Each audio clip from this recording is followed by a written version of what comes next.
Grüezi wohl, aber no. I decided that I'm going to be speaking in English today because my Swiss German will put you back to sleep otherwise. Gut, ich habe mich entschieden, das heute auf Englisch zu machen, weil mein Schweizerdeutsch euch wahrscheinlich einschläfern wird. So, thank you very much, Father Paulus, for allowing me to share some stories today about my time with Saint Pope John Paul II. Danke, Pater Paulus, für die Einladung, dass ich heute darüber reden kann, was ich mit Johannes Paul II. Erlebt habe. Born Karol Józef Wojtyła on May 18, 1920, his life was marked by few tragedy at his early stage. Geboren am 18. Mai 1920 als Karol Józef Wojtyła, war das Leben des jungen Wojtyła geprägt von einigen großen Tragödien. His mom died when Karol was 9 years old, and his brother Edmund died when Karol was 12 years old. Seine Mutter starb, als Karol 9 Jahre alt war, und sein Bruder Edmund, als er 12 war. He also had a sister, Olga, but she had died before Karol was even born. Er hatte auch eine Schwester Olga, aber diese starb bereits bevor Karol geboren wurde. And his beloved father died in 1941, leaving Karol alone in the world at the age of 21. Und sein Vater, den er liebte, starb 1941. So war also Karol im Alter von 21 allein auf der Welt. As a young student, he was thrilled by three things: literature, theater and poetry.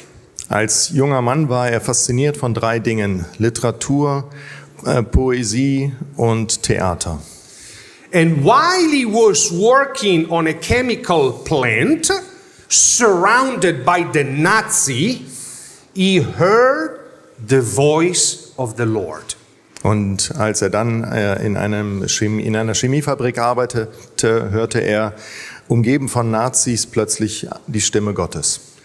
And so he entered the clandestine seminary that was established by Cardinal Saffiea, and he was ordained a priest on November 1st, 1946. Und das war dann in der Folge, dass er das geheime Priesterseminar eintrat, das ein Kardinal organisiert hatte. Und so wurde er dann am 1. November 1946 zum Priester geweiht. In July 1958, Priest Karol Wojtyła, we can say, started a new stage in his journey with the Lord. Und im September 1958 startete dann der Priester Karol Wojtyła einen neuen Abschnitt in seinem Leben mit Gott. He had gone to the Masuri Lakes with a group of young adults, as that was his tradition, for hiking and canoeing together. Er fuhr mit einer Gruppe Studenten in die masurische Seenplatte, wie es seine Übung war, um dort mit ihnen zu wandern und Kanu zu fahren. And he brought with him a letter that the Primate of Poland, Cardinal Wyszynski, had given him. Und er brachte mit sich einen Brief, den der Primat der polnischen Kirche, Kardinal Wyszynski, ihm gegeben hatte. When he opened that letter, he discovered that he was going to be appointed as the auxiliary bishop of Krakow. Und als er diesen Brief öffnete, fand er heraus, dass er zum Weihbischof in Krakau geweiht werden solle. So imagine, at the age of 38, leaving the academic world, leaving the young people, leaving the intellectual life must have seemed to him like losing everything. Man kann sich also vorstellen, im Alter von 38 Jahren, mit 12 Jahren als Priester, dass er dann die akademische Welt, die Welt der jungen Menschen verlassen solle. Das musste ihm erscheinen, als ob er seine Welt verlöre. But he chose to serve the Lord. Aber er entschied sich dafür, dem Herrn zu dienen.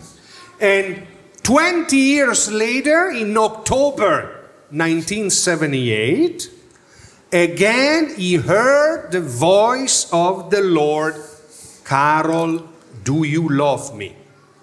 Und 20 Jahre später, im Oktober 1978, hörte er erneut die Stimme Gottes, die ihn fragte, Carol, liebst du mich?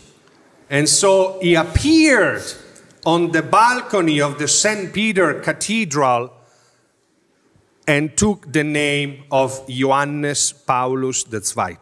Und so erschien er dann auf dem Balkon des Petersdoms in Rom und nahm den Namen Johannes Paul II. An. Now let's be clear here in Bad König that being a pope is not an average job. Lasst uns noch einmal ganz klar einander vorstellen, dass es kein normaler Job ist, Papst zu sein. Actually, technically, it's not even a job because it's a vocation. Und um genau zu sein, muss man sagen, es ist natürlich auch kein Job, sondern es ist eine Berufung. Because you don't decide to do it, you are called to do it. Weil nicht du dich entscheidest, Papst werden zu wollen, sondern du berufen wirst, Papst zu werden. And being a pope is not an easy position because everyone watches us and analyzes us, every word you say, every move you do. Weil nämlich alles, was du tust, alles, was du sagst, jedes Wort, jede Bewegung genauestens analysiert wird von der Welt. Everyone judges us the Pope based on his or her perspective and agenda. Jeder Mensch bewertet und beurteilt den Papst je nach der eigenen Perspektive. So standing in the fisherman's shoes is definitely all-consuming. Also in den Schuhen des Fischers zu laufen, ist ganz sicher eine Vollzeitaufgabe. It is certainly much easier to be a bishop or a cardinal than to be a pope. Es ist sicher einfacher, ein Bischof zu sein oder ein Kardinal. A friend explained to me, as a Swiss guard, that one of the reasons why popes change their names while assuming their ministry is because their previous life is over. Ein Kamerad bei der Schweizergarde hat mir einmal erklärt, dass die Päpste einen neuen Namen annehmen, weil ihr bisheriges Leben mit der Wahl zum Papst vorbei ist. As Jesus told Peter in John's Gospel, and I quote, "You will be taken where you do not wish to go." So wie Jesus im Johannesevangelium Petrus sagt, man wird dich dorthin führen, wo du nicht hingehen willst. I, Mario Enzler, arrived in the Vatican with a largely secular understanding of Catholicism, which was basically my parents' faith and not truly my own yet. Ich, Mario Enzler, kam in der Vatikanstadt an mit einem weitgehend säkularen Glauben, der im Wesentlichen der Glaube meiner Eltern war und noch nicht einmal mein eigener. And this outsider view was both helpful and deceiving because I was able to meet Saint Pope John Paul II without any preconceived notion. Und dieser, sagen wir mal, laienhafte Glaube war sowohl natürlich hinderlich als auch positiv und vorteilhaft, da ich Johannes Paul II. Ohne ganz klare eigene Vorurteile begegnen konnte. In the Vatican, the Swiss Guard are a symbol of fidelity. And for more than 500 years, the sons of Switzerland have served the church by protecting the popes in good and bad times. Die Schweizergarde ist im Vatikan ein Symbol der Treue. Und für über 500 Jahre haben die Söhne der Schweiz die Päpste beschützt und ihnen gedient in guten und in schlechten Zeiten. I was born not in Switzerland, but in Italy, because my mom was Italian and my dad Swiss. Ich wurde gar nicht in der Schweiz geboren, sondern in Italien. Meine Mutter ist Italienerin und mein Vater Schweizer. And I was born in a small village about 500 kilometers from here, called in Italian Sotto il Monte, under the mountain. Ich wurde in einem kleinen Dorf in Italien geboren, 500 Kilometer von hier in etwa, das sich nennt Sotto il Monte, unter dem Berg. And guess who was born in that village beside me and all my mom relatives? Saint Pope John the 23rd. Und ratet einmal, wer noch in diesem Dorf geboren wurde, außer mir und all den Verwandten meiner Mutter. Der heilige Papst Johannes der 23.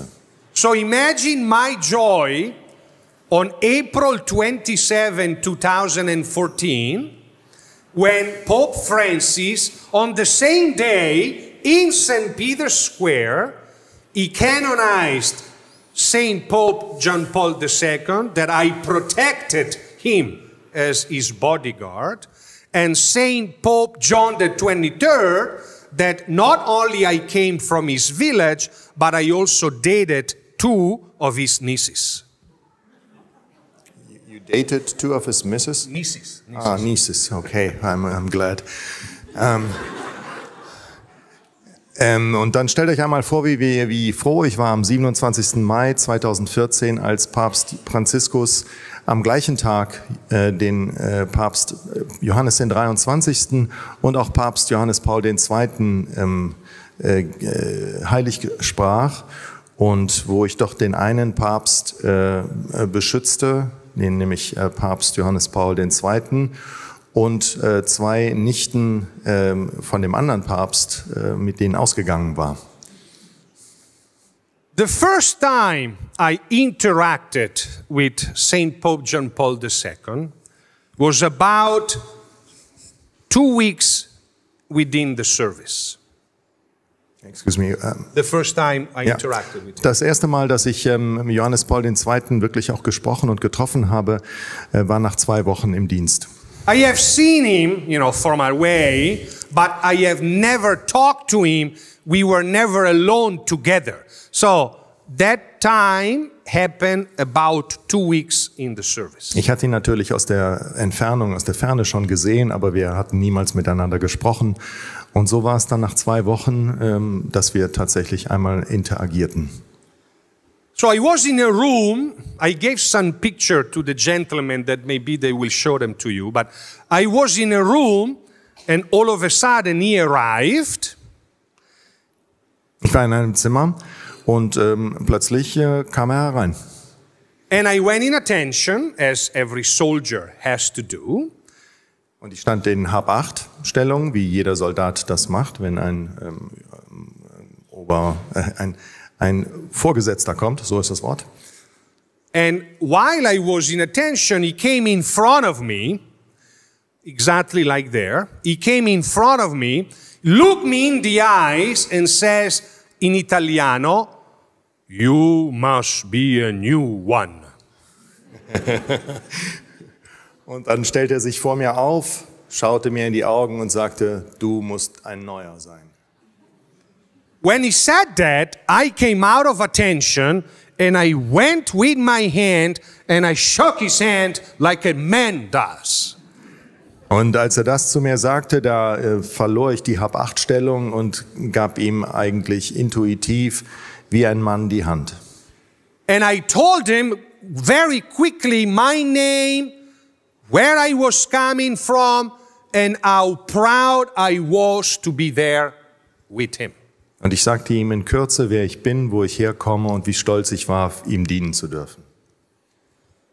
He kept looking at me and he kept holding my hand, and I tried to bring my hand back, but he wouldn't let go. Und er hielt meine Hand fest und ich versuchte sie wegzuziehen, aber er hielt sie fest. He then took his left hand and he grabbed my hand in between his hands. Und er nahm dann noch seine andere Hand und presste meine Hand zusammen mit den beiden Händen. And he looked me in the eyes and said, "Thank you for coming to serve who serves." Und er schaute mir weiter in die Augen und sagte, danke, dass Sie gekommen sind, um dem zu dienen, der dient. And then he let go of my hands. Und dann ließ er plötzlich los. So in that moment, I realized that that man had something special that I wanted it as well. Und in dem Moment wurde mir klar, dass dieser Mann etwas hatte, was ich auch haben wollte. But I didn't know what that was. Aber ich wusste nicht, was es war. And so in that moment, I decided to ask him a question. Und so entschied ich mich in dem Moment, ihn eine Frage zu fragen. You know, I'm a soldier, I have my sword, you are my boss, but I am bigger than you are. Und die Situation ist ja folgende. Ich bin der Soldat, ich habe das Schwert, du bist mein Boss, aber ich bin größer als du. And so I asked His Holiness, you always tell us to not be afraid. How can I not be afraid? Und so sagte ich dann, Eure Heiligkeit, Sie sagen immer, dass wir keine Angst haben sollen. Wie macht man das, keine Angst haben? He looked at me and he laughed. Er schaute mich an und lachte. And then he said, Mario, you can never be afraid because God is always one day ahead of you. Mario, du musst nie Angst haben, weil Gott immer einen Tag voraus ist. And then he left. Und dann ging er weg. As you can understand, during my time with him, I had an extraordinary example of human greatness. Und ihr werdet verstehen, dass in meiner Zeit, wo ich im Vatikan war, hatte ich ein außerordentliches Beispiel vor mir von menschlicher Größe. Yes, because of his vigor, apostolic strength, but also because of his witness of faithfulness. Ja, natürlich aufgrund seiner großen apostolischen Kraft und Stärke einerseits, aber andererseits auch aufgrund seiner Schwäche und seiner Glaubensstärke, also seines einfachen Glaubens. He was a very special person, gifted with an enormous ability to communicate and with a brilliant intellect. Er war ein außerordentlicher Mensch mit einer großen Stärke und Fähigkeit zu kommunizieren, aber auch einfach einem großen menschlichen Intellekt. I was always struck by the richness of his intuition and by the depth of his spirituality. Ich war immer wieder überrascht von der Größe seiner Intuition und der Tiefe seiner Menschlichkeit. One day I was in the Apostolic Palace in a big room, and they called me to let me know that His Holiness was gonna walk by.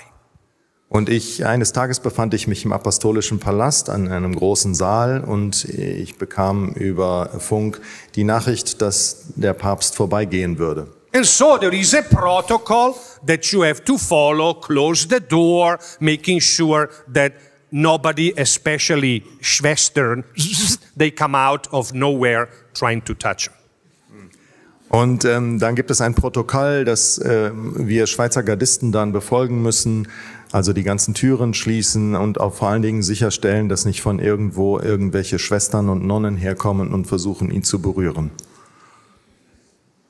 And here he arrives with his personal secretary, which was Monsignor Stanislav Dziwisz, today Cardinal Dziwisz. Und dann kam er auch mit seinem persönlichen Sekretär Stanislav Dziwisz, der jetzt Kardinal ist. And the two of them were speaking in Italian. So it seemed kind of funny that two Polish people and a Swiss guy, but they were speaking in Italian and not in Polish. Und es war eigentlich überraschend, dass die beiden miteinander Italienisch sprachen als Polen. And all of a sudden, they arrived within 2 meters of where I was because they had to exit next to me.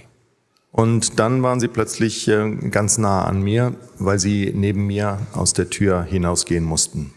And I went in my attention and I started listening to the conversation that the only Father and Dziwisz were talking about.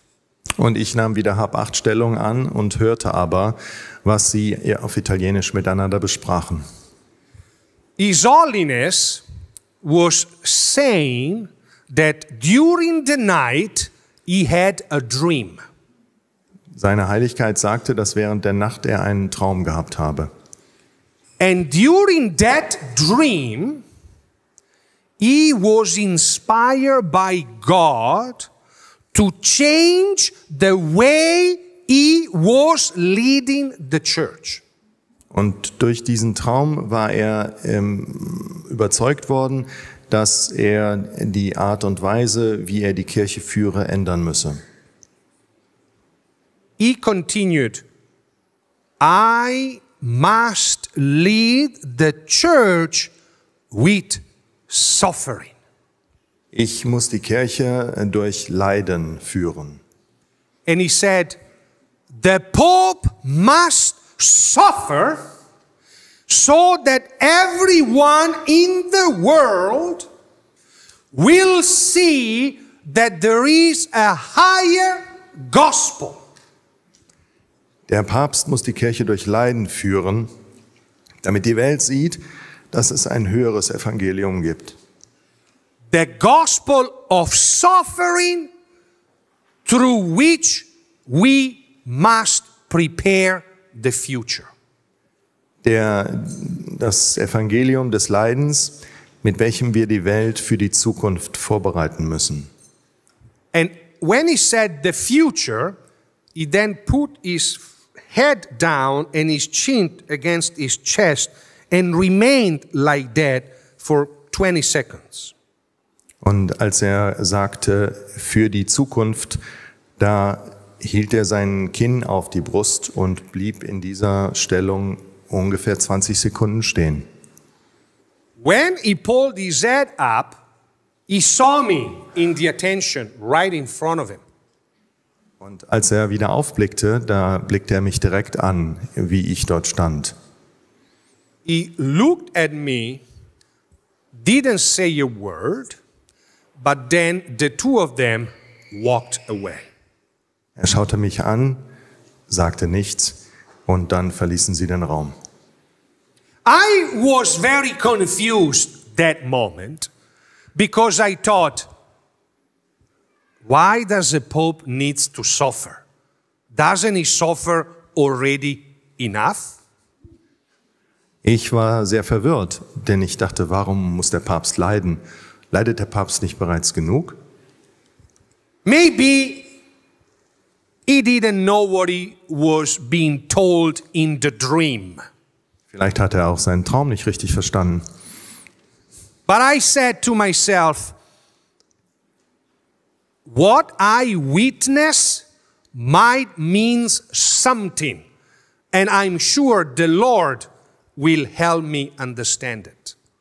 Aber dann dachte ich mir, vielleicht verstehe ich auch die Situation nicht richtig und das, was ich gerade gehört habe, bedeutet doch irgendetwas und möge Gott mir helfen zu verstehen. So about a month later, His Holiness had to go to the hospital, Ospedale Gemelli, because he had a benign cancer in his intestine to be removed. Und einen Monat später musste der Papst tatsächlich ins Hospitale Gemelli, wo ihm ein gutartiger Bauch- oder Unterleibskrebs entfernt wurde. When he came back 5 days later, my service was to wait for him in the courtyard right next to the elevator where he would arrive with the car. Als er 2 Wochen später oder einige Tage später wiederkam, war ich im Einsatz und erwartete ihn im Hof und stand genau neben dem Aufzug. So here he arrives in this beautiful Mercedes-Benz that was still John the 23rd, black convertible, all right? Here he arrives. Hier kommt er nun also in diesem sehr schönen, offenen Mercedes-Benz, der schon Johannes dem 23. gedient hatte. The butler gets out of the car on the front seat and opens the door for him to get out. Der Butler oder der Diener steigt aus aus dem Vordersitz und öffnet die Tür zum Rücksitz. And so His Holiness put his right leg out, his left leg out, and he pulled himself outside of the car. Und der Heilige Vater stellte zuerst das rechte Bein aus, dann das linke Bein und dann zog er sich aus der Türöffnung. He looked pale and definitely lost weight because of the surgery and the time in the hospital. Er sah blass aus und hatte auch Gewicht verloren durch die Zeit im Hospital. So that when he came out of the car, he almost lost the balance, but rather than going back into the car, he took 2 steps toward the back of the car and rested on the side of the Mercedes. You understand that, right? He took 2 steps so that he could rest against the side of the car.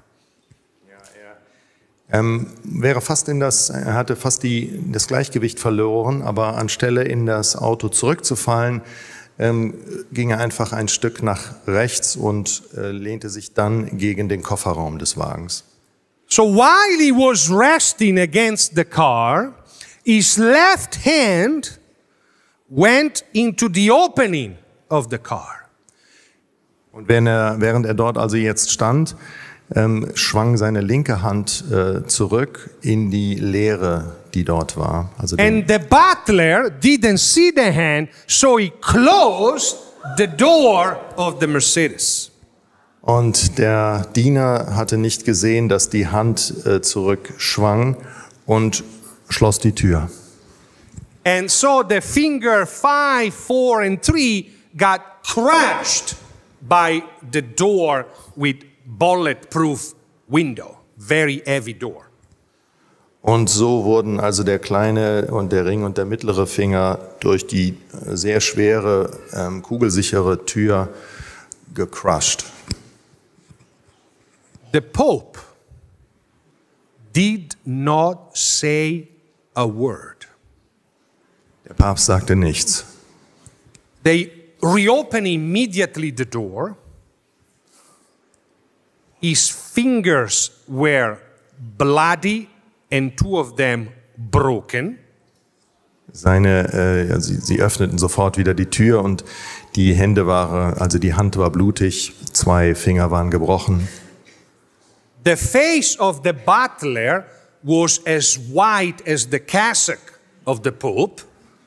Das Gesicht des Dieners war so weiß wie das Papstgewand. But His Holiness didn't scream, didn't swear, didn't punch the driver. He only put his chin to his chest. Aber der Papst sagte nichts, er fluchte nicht, er schrie nicht, er schlug auch den Diener nicht. Er legte nur wieder sein Kinn auf die Brust. And in that moment, that was the proof of what it meant that suffering is redemptive. Und in dem Moment hatte ich dann sozusagen meine Antwort auf die frühere Frage und ich sah ein, dass das Leiden tatsächlich erlösende Wirkung hat. I finished my service, called my mom and told her, watch the Angelus tomorrow on TV because the Pope will be in a cast with his hand. Und ich beendete an dem Abend meinen Dienst und rief meine Mutter an und sagte, schau dir auf jeden Fall morgen das Angelusgebet im Fernsehen an, denn der Papst wird einen Gips tragen. I had to call my mom because we didn't have Twitter at that time. Ich konnte das meiner Mutter verständlicherweise früher nicht twittern. Now you understand that it was his humility that permitted him to guide the church and to give an eloquent message even when his physical strength was failing him. Es ist also hier die Botschaft, dass er die Kirche durch das Leiden immer noch führen konnte, obwohl seine physische Kraft mit der Zeit abnahm. One day I was on service and again they called me that he was going to walk by and so I started preparing for his arrival. Und eines Tages ergab sich dann wieder eine solche Szene, dass ich irgendwo stand und der Papst vorbeigehen würde. It was hot. I was hot. I was tired. And I really thought, I hope he's going to stop so that we can chit-chat for a moment. Es war heiß, mir war heiß, ich war müde und ich hoffte irgendwie doch, dass der Papst einen Moment anhalten würde und wir gerade ein paar Worte wechseln können würden. I hear him coming, I go in my attention, and he passes and he doesn't stop, he doesn't look, nothing. He goes away. Aber er ging einfach an mir vorbei. I remained in attention and I closed my eyes feeling sorry for myself. Und ich stand immer noch in Hab-Acht, schloss die Augen und fühlte Selbstmitleid. And when I reopened my eyes, he was in front of me. Und als ich meine Augen wieder öffnete, da stand er dann vor mir. I didn't hear him walking back. Certainly he didn't jump back, but somehow he was right there in front of me. Ich hatte ihn nicht gehört. Er war vermutlich auch nicht gesprungen oder geflogen, aber auf jeden Fall stand er genau da. There I am in attention, and he's looking at me with his blue eyes of an intensity of a blue that I still did not identify in any other human being.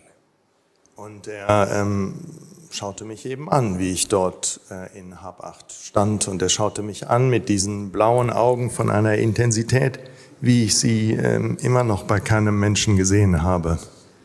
He's looking at me. I can't talk unless he talks. And so I am like this, and he's looking at me, and 10, maybe even 15 seconds go by, and nothing's happening.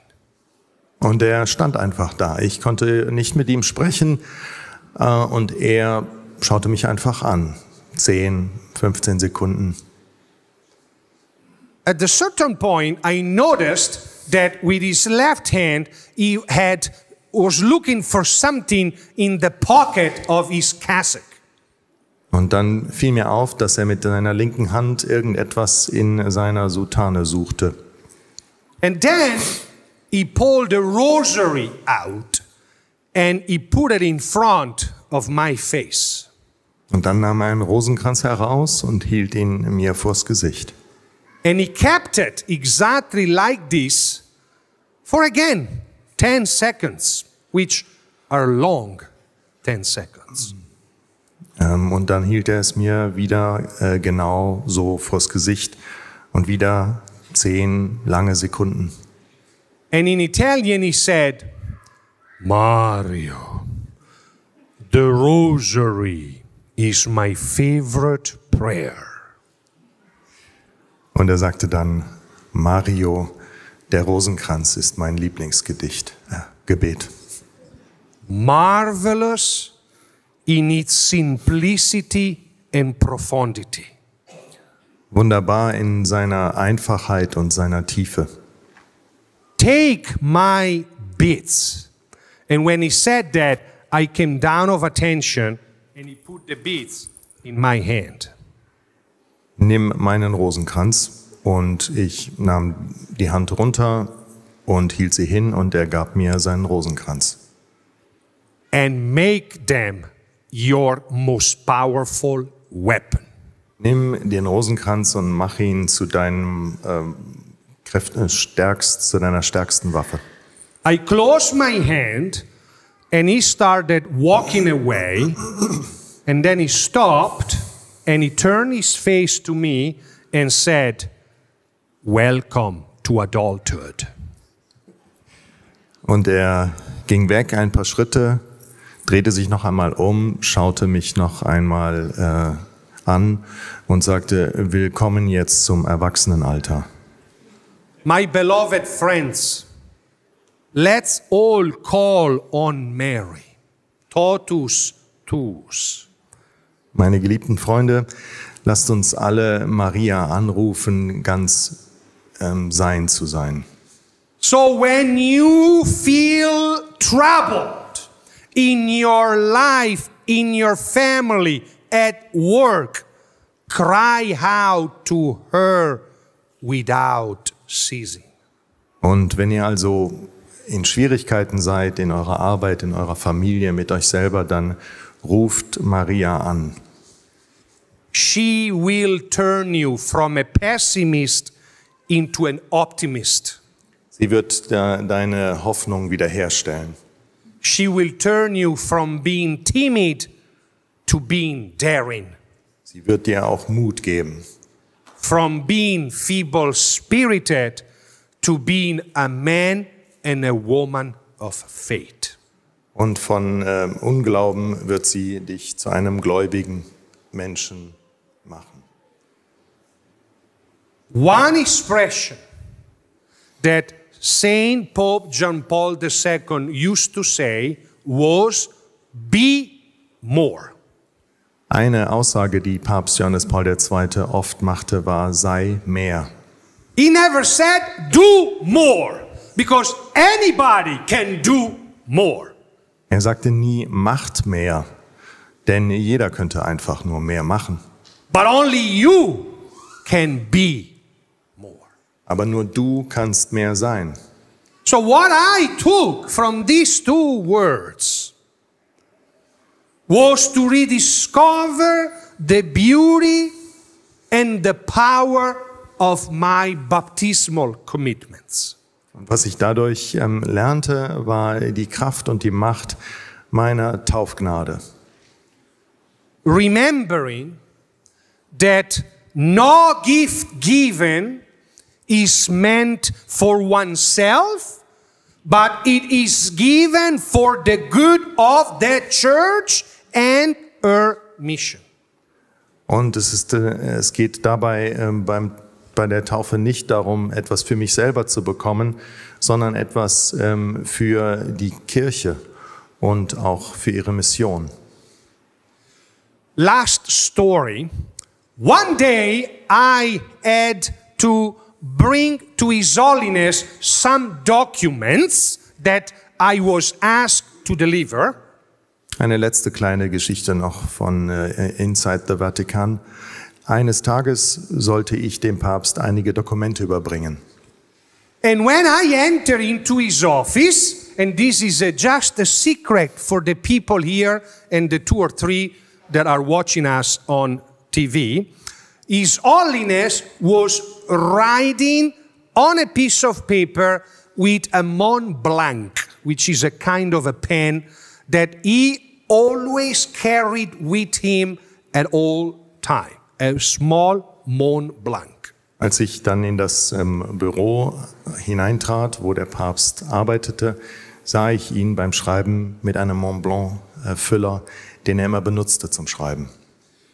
So there I am with these documents, and His Holiness, it's writing. And I know that there is a Polish priest here, and he understands that when you write in Polish, the words are so long that you never finish. Und der Papst schrieb also, und ich sah, dass, da er Polnisch schrieb, es ganz lange Wörter waren. And so, there I am with these documents, there he is writing, 3-4 minutes, he's not looking at me, he's writing, and so I decided to do what any simple man would do. Und so stand ich jetzt bereits seit einigen Minuten mit dem Stapel Papier in meiner Hand vor ihm und er schrieb und schrieb. Und so entschied ich mich dann, das zu tun, was jeder einfache Mann in diesem Moment machen würde. I clear my throat. Ich räusperte mich. And so His Holiness finished a word, then looked up, saw me there with these binders, and said, Mario, patience is a virtue. And went back writing. Und der Papst blickte auf, blickte mich an und sagte, Mario, Geduld ist eine Tugend. Und dann schrieb er weiter. So now there I am feeling this tall after my boss basically told me that I was this tall. Und da war ich jetzt also mit einem großen Stapel Papier und ich war kleiner als das, weil mein Boss mir gerade eigentlich gesagt hatte, dass ich genau so groß bin. And I said to myself, what is writing must be very important. And I noticed that he had a small book under his left hand, a small book. Und dann dachte ich mir, gut, was er schreibt, muss halt auch sehr wichtig sein. Und mir fiel auf, dass er seine linke Hand auf einem ganz kleinen Buch hatte. And so I said to myself, I need to know what that book is, because if it's important to him, it might be important to me as well. And so I started trying to look the title of the book. Und da dachte ich mir, also dieses Buch muss vielleicht wichtig für ihn sein, dann ist es auch wichtig für mich. Wäre gut, wenn ich rausfinden könnte, wie der Titel ist. Und so versuchte ich halt mit langen Augen zu sehen, wie das Buch hieß. But I could only see the author, Tolstoy, but not the title. Ich konnte aber leider nur sehen, wer der Autor war. Es war Tolstoi. Den Titel konnte ich nicht sehen. And for a moment I thought, wait a second. Tolstoy books are this big usually. This book is this big. Wait, does the Pope read Sparks Notes? Shorts version. Dann dachte ich mir, Tolstoi-Bücher sind normalerweise so groß. Dieses Buch ist aber sehr klein. Liest der Papst entweder Miniaturschrift oder liest er einfach irgendwelche Exzerpte, nur Zusammenfassungen. So finally he stopped writing And when he took his hands to grab the binder, I saw the title of the book. Dann endlich stand er auf und endlich sah ich auch, wie der Titel des Buches war. And this will be your homework for tonight, because you can buy it on Amazon for €4. I had to go to the Vatican Library and wait for 3 weeks to get the book. Der Papst hat es lange behalten. Das ist eure Hausaufgabe für heute, dass ihr euch das Buch besorgt. Ihr könnt es auch nicht bei Amazon kaufen, sondern woanders. Ich musste damals 3 Wochen warten, bis der Papst es endlich zurückgegeben hatte in die Bücherei. So the title of the book in English is The Death of Ivan Illich. Und der Titel des Buches ist Der Tod von Ivan Illich. Which is the smallest novel that Tolstoy wrote, and it's about his conversion.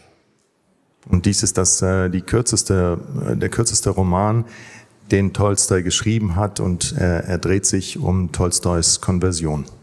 So I bought the book, and because it's only 76 pages, this little, I kept it in my pocket in the uniform and took it with me at work. Und da das Buch so klein ist, passt es in meine Uniformtasche, und ich nahm es in den folgenden Tagen überall hin mit. I read it for the first time and it meant nothing. Ich las es das erste Mal und der Inhalt bedeutete mir nichts. And I said, I think I have to reread it, because for sure there is something there that I'm not getting. Also dachte ich mir, ich muss es wahrscheinlich noch ein zweites Mal lesen, denn irgendetwas habe ich wohl übersehen. And so I was reading my book on an afternoon, and the only father went for his walk and passed in front of me, and I didn't even hear him arriving, and I had my book in my hands. Und dann stand ich wieder mal irgendwo auf Posten, und plötzlich kam der Heilige Vater und näherte sich mir von hinten, und ich hatte ihn überhaupt nicht kommen sehen oder hören, und ich hatte gerade das Buch in der Hand. He took the book off my hands without saying a word, and then he started with his thumb, he started playing with the pages, looking at me. Und er nahm das Buch aus meiner Hand und spielte einfach mit den Seiten. Er flippte die Seiten und schaute mich dabei an. And that was really bothering me, because that's my book and you're gonna ruin the pages, and I'm a control freak and I like the book to be neat. Inzwischen hatte ich mir auch eine eigene Version gekauft. Das heißt, es war gar nicht die geliehene Version, sondern das Buch, was Mario gehörte. Und dieses mit den Seitenspielen machte Mario nervös, denn das Buch könnte ja darunter leiden, dass der Papst die Seiten spielt. And at a certain point, he started giving the book back to me, and he said, Mario, this book is about many things.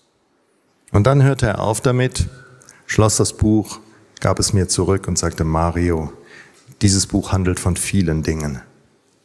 It's about the primacy of death.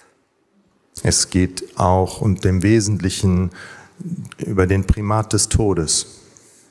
But more than anything, is about the consequences of living a life without meaning. Aber noch mehr als das geht es darum, was die Konsequenzen sind, wenn man ein Leben ohne Sinn lebt.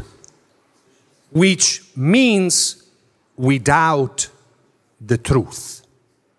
Das heißt, ein Leben ohne die Wahrheit. And when I took the book, he said,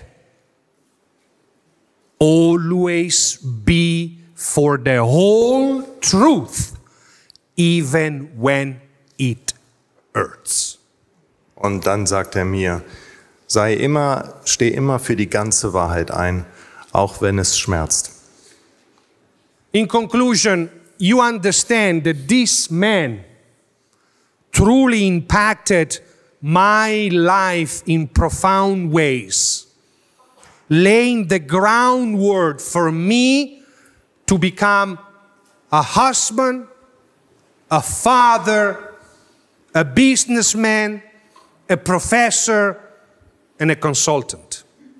Und ihr könnt euch sicherlich vorstellen, dass dieser Mann einen großen Einfluss darauf hat, was ich geworden bin, also ein Vater, ein Ehemann, ein Vater, ein Geschäftsmann, ein Lehrer, ein Berater. But most of all, a practicing Catholic. Aber am meisten von allem ein praktizierender, gläubiger Katholik. It was his example that inspired me. Es war sein Vorbild und sein Beispiel, das mich inspirierte. His words that gave me hope. Seine Worte, die mir Hoffnung gaben.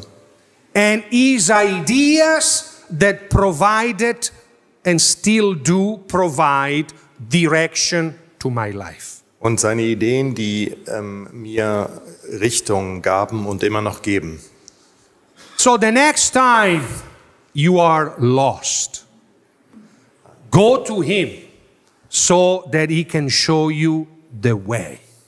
Also das nächste Mal, wenn ihr euch verirrt habt, dann geht zu ihm, damit er euch den Weg zeigen kann.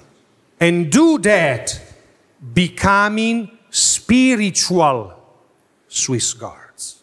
Und tut dies, indem ihr sozusagen geistig Schweizergardisten werdet. And here are 3 principles to bring home to your siblings, brothers, children, relatives that I am leaving you with to become spiritual Schweizergardists. Und hier gebe ich euch nun die 3 Prinzipien der geistlichen Schweizergardisten, die ihr mit zu euren Familien nehmen könnt. Number 1, do not waste time anymore. Nummer 1, hört auf, Zeit zu verschwenden. Don't let your life be barren, but instead become useful and shine with the torch of your faith. Lasst das leere Leben hinter euch und werdet stattdessen Fackelträger für das wahre und volle Leben. Number 2, pay attention to the little things. Nummer 2, kümmert euch und gebt Acht auf die kleinen Dinge. That's a very important quality in a soldier, so that you will become a master of yourself and a leader or a guide for others. Dies ist eine sehr wichtige soldatische Tugend, damit ihr selber Meister eurer selbst und Führer und Wegbereiter für andere sein könnt. And always remember that the devil hides in the little things. Und seid euch immer gewahr, dass der Teufel sich in den kleinen Dingen versteckt. And that's why you have to pay attention to them. Genau das ist der Grund, warum ihr euch um die kleinen Dinge kümmern müsst. And last but not least, always remain humble. Und als letzten und dritten Punkt, bleibt immer demütig. Because for all of your learning, for all of your fame and power, Denn trotz eurer ganzen Bildung, eures Ruhms und eurer Macht, if you are not humble, you are worth nothing. wenn ihr nicht demütig seid, ist das alles nichts wert. Be more, my beloved friends, and let's receive this condition of self-giving as absolutely essential for getting into heaven. Seid mehr Liebe, Freunde, und lasst uns diese Grundbedingung annehmen als den klaren Weg in den Himmel. And in conclusion, let's say together a prayer. I'll say it in English, you'll say it in German or in Polish or in Italian. Hail Mary, full of grace, the Lord is with thee. Blessed art thou amongst women, and blessed is the fruit of thy womb, Jesus. Holy Mary, Mother of God, pray for us sinners, now and at the hour of our death. Amen. Saint Pope John Paul II, pray for us. Thank you very much, and God bless you.